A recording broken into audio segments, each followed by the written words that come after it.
From a throwaway line in the middle of a deleted dying moment, shedding further light on one of the galaxy's oddest beats, to precisely how the God of Thunder's latest toy actually works. These are those deleted sci-fi moments that explain or inform utterly perplexing movie occurrences. Here are deleted sci-fi movie scenes that explain confusing moments. Ridley's shocking loss informs her bond with Newt, aliens. While it'd be unfair to claim that Ellen Ripley's need to save young Newt from the clutches of the terrifying xenomorphs occupying LV-426 was in any way illogical, a scene cut from the theatrical version of James Cameron's legendary Aliens feature does make her reasons for putting herself in harm's way for the recently discovered youngster a little clearer. Said deleted scene sees Ripley sit down for a conversation with Weyland-Yutani representative Carter Burke not long after waking from stasis. And it's here when the xenomorph survivor asks, "Do you have any news about my daughter?" With Ripley being asleep for some 57 years, Burke is forced to break the news of her daughter actually passing away 2 years earlier at the age of 66 years old. And it's a response of "I promised her I'd be home for her birthday, her 11th birthday," and subsequent tears that then reframe her eventual need to save Newt from there on out. Without the scene, Newt is simply a child in danger. With it, she's a chance to make up for the fact Ripley wasn't there for her own daughter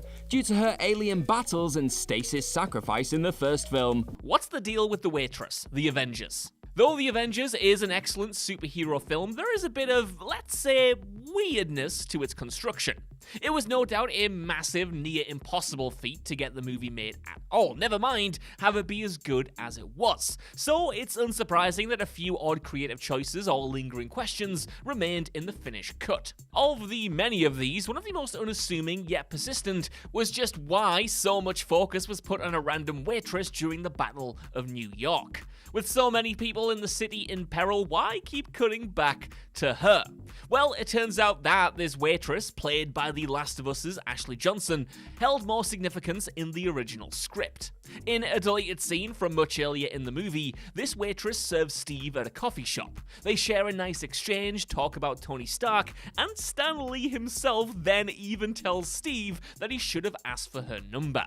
This doesn't change the narrative by any means, but it does explain why she's the focal point of scenes later on, as the audience and Steve were supposed to have a connection to her before crap hits the fan. A number of major moments are explained in deleted scenes. Prometheus. It's safe to say that a number of folks were left a little bit puzzled heading out of Ridley Scott's return to all things sci-fi that was Prometheus. In truth though, the legendary director did actually piece together a number of the answers that would have made the likes of that engineer's introduction and some out-of-nowhere murders a bit more understandable. Perhaps the most obvious example of a brief extended version of a scene likely clearing up one of the more confusing aspects of the prequel comes in the form of the film's uncut opening. Instead of just jumping to a pale white figure sipping some liquid and disintegrating into some random water, the deleted version of this scene adds a few more engineers to the mix, showing this was actually something of a sacrificial ceremony. Elsewhere, android David's sudden murder at the hands of one of said engineers has some more light shed on it too. Rather than just being brassed off at being woken up by a robot, the extended version of the scene sees Weyland reveal he created David just like his creator made him, making them equals. The engineer clearly disagreed and took David's head for his troubles. Zeus explains how to use his Thunderbolt. Thor, Love and Thunder. Love and Thunder's Zeus appeared to actually experience an unexpected change of heart in a few deleted scenes from the flick later released online. Instead of the titular god forcefully taking down Zeus in Omnipotent City, seizing his Thunderbolt and seemingly making an enemy for life in the process, soon leads to said unexpected change of heart. Far from the vengeful Zeus seen commanding his son to set his sights on the god of thunder in the film's end credits, this mighty god takes Thor under his wing and explains precisely how his weapon of choice actually, works. Something that isn't really detailed in the theatrically released film. Claiming that Thunderbolt can be anything and is just electricity, Zeus reveals that all Thor has to do is harness it by opening his heart. The place where power comes from if you didn't know. How Kirk reprogrammed the Kobayashi Maru simulation, Star Trek. James T. Kirk's cheating of the Kobayashi Maru simulation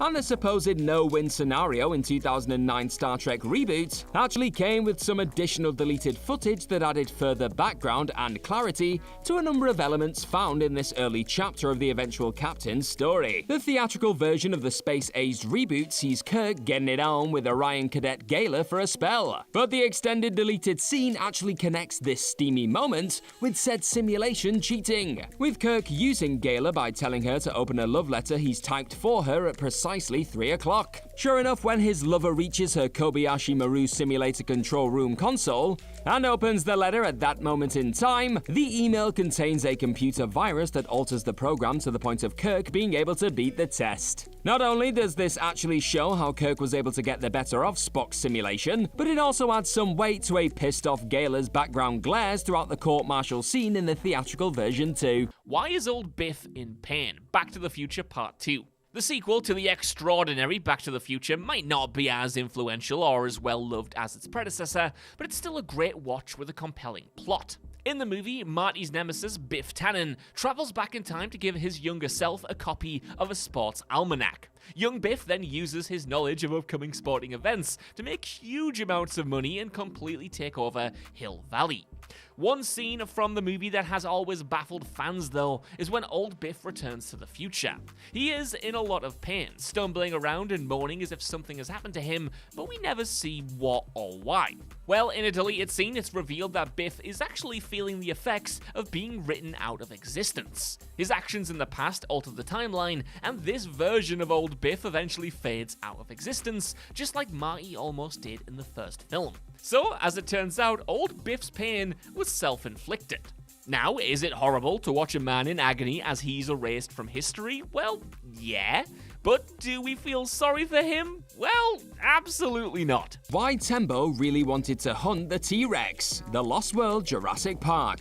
Big game hunter Roland Tembo's willingness to come face to face with a Tyrannosaurus Rex and even attempt to hunt down the frightening prehistoric beast isn't really thoroughly explained during the finished Jurassic Park sequel article. Sure, the idea of taking down the greatest predator that ever lived was clearly at the forefront of his mind when leading the surreal safari on Isla Sorna, but a deleted scene from The Lost World actually showcases how Tembo was all but finished with the concept of hunting in the lead up to this highly specific mission. Weary over getting a little too good at the whole hunting malarkey, noting to partner Aja Sidhu that there was not enough escapes for you and me, and that the pair were a firing squad, it's evident Tembo is disenchanted about the concept of simply killing animals. He probably wanted to just further understand when his longtime ally approaches him in Kenya about an exciting new challenge. And it's that lack of real challenges and need to be more than just a firing squad, before he was fully convinced by Sidhu to lead the expedition, that also adds further depth to both Tembo's epic T-Rex quest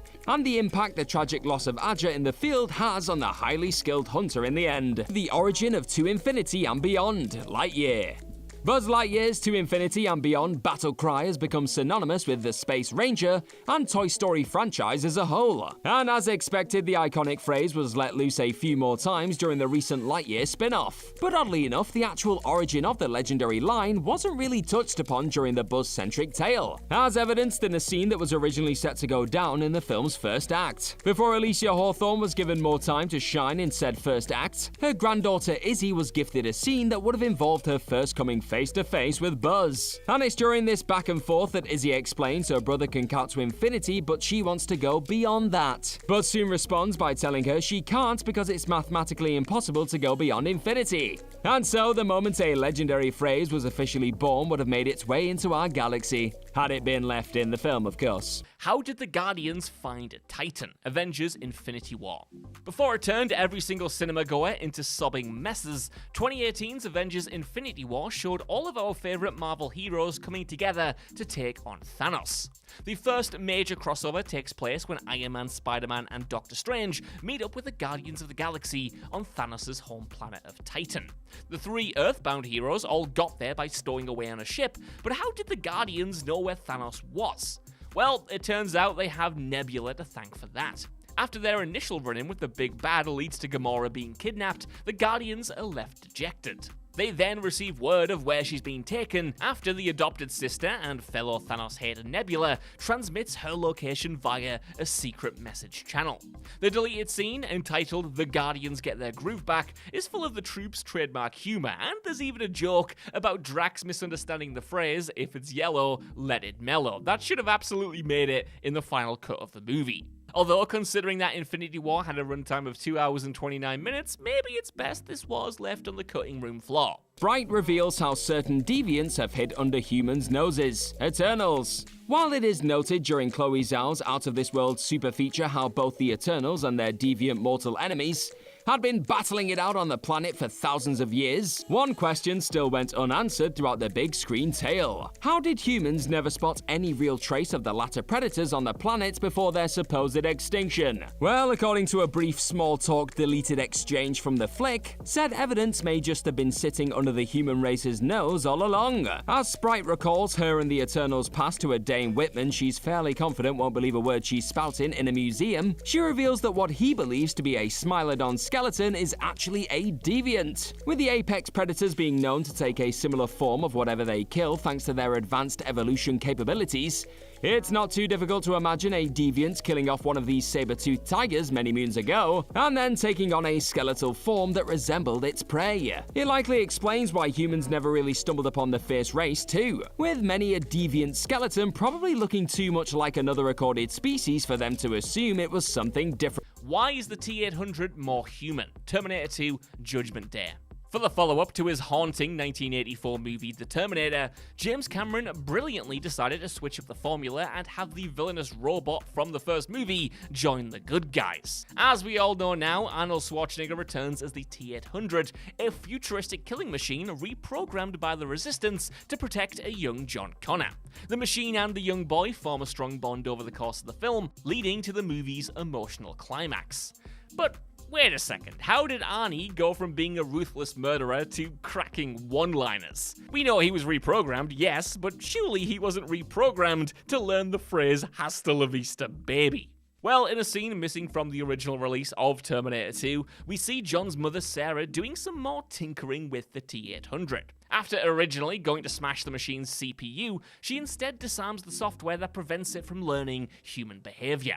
She then reinserts the CPU, and the rest is action movie history. Happened to Malcolm, War for the Planet of the Apes. The trilogy concluding War for the Planet of the Apes came equipped with even more emotional haymakers and a human versus apes finale worthy of such a tremendous rebooted series. However, what it did not boast was an explanation as to what in the holy hell happened to Malcolm and the rest of his family, who became pals of Caesar and the gang one film earlier. A deleted scene that didn't find a way into Matt Reeves' last Apes entry did actually offer up said answer though. According to the Colonel during a deleted conversation with a locked-up Caesar, upon arriving in the city, a man explained to him that he knew the ape and described him as remarkable after working together. Caesar soon realized he was talking about Malcolm, but after some pleading on Malcolm's behalf for the Colonel to make peace with Caesar and his pals, the Alpha Omega leader shot the ape ally dead. Sure, Caesar had already been dealt more than a few fatal blows up to this point, but lacing this brief explanation into the flick would have definitely further highlighted the Colonel's brutality